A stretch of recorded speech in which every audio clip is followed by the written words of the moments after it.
Hi, everyone. Thanks for that introduction. My name's Tyson, and thanks for having me here today. Like many of you, I have several hobbies.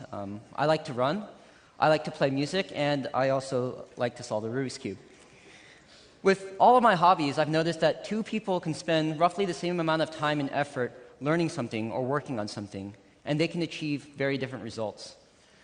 I first learned to solve the Rubik's Cube in 2003, about 10 years ago, and since then I've had the opportunity to teach many people.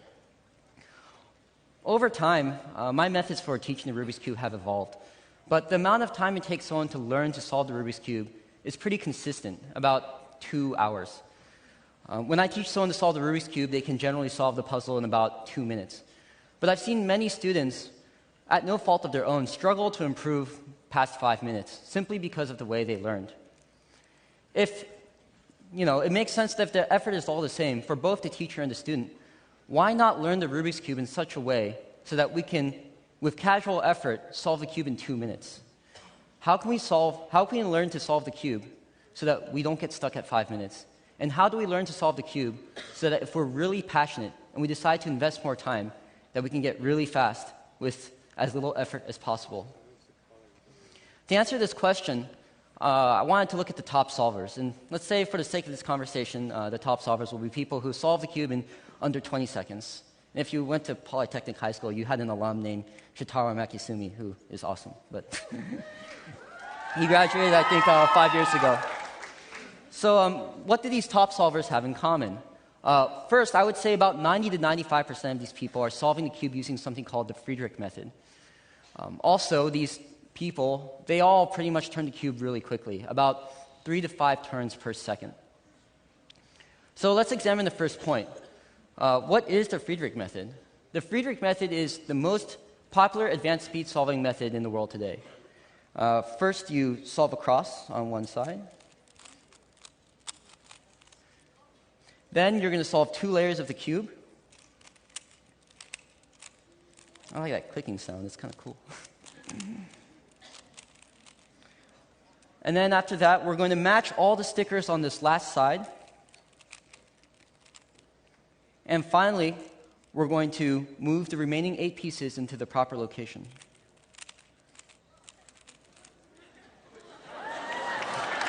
Thanks.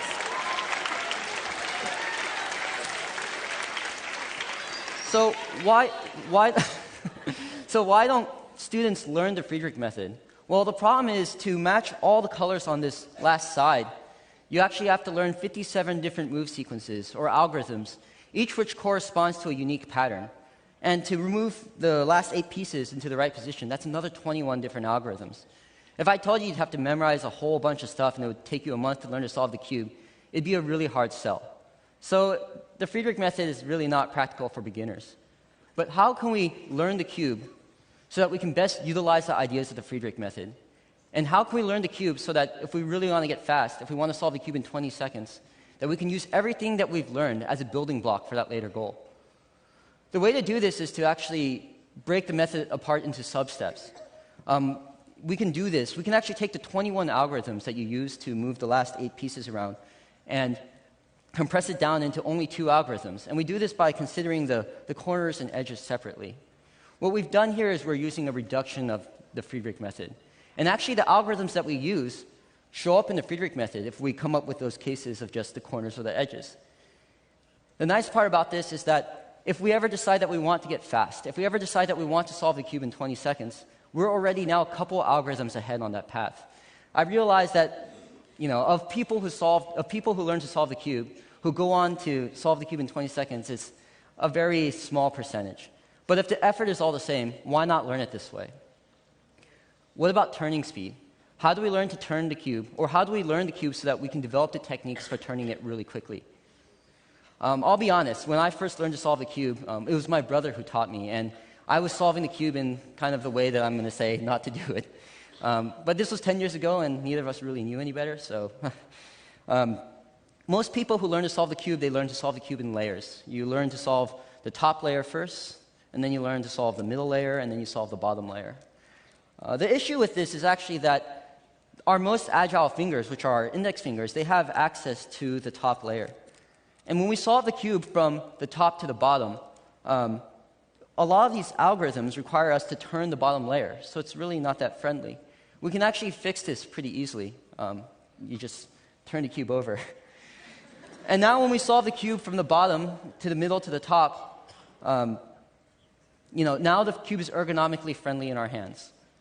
And we can learn the same algorithms as the top solvers, and we can actually begin to build the same techniques that the top solvers use to turn the cube very quickly.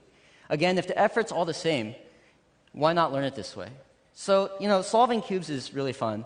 But what's the big idea? Whenever we do an activity or we learn a new skill, it's important to understand what the building blocks are for that skill. We need to know what the building blocks are and set the foundation so that we can work to build these skills. If you play the violin, those building blocks are going to be things like intonation, playing things in tune, your sound production, and the connection from each note to each note. You're not going to get much better if you just repeat the same passage over and over again. And if you want to race a mile, you're going to have to work on things like your aerobic endurance, your lactate threshold, and your strength. It means you can't just go out every day and run a leisurely 3-mile run and expect to have a good race.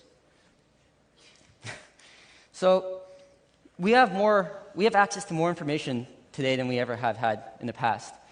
And we can learn from the mistakes of others and use that information to best optimize the use of our time and optimize our learning. Thank you.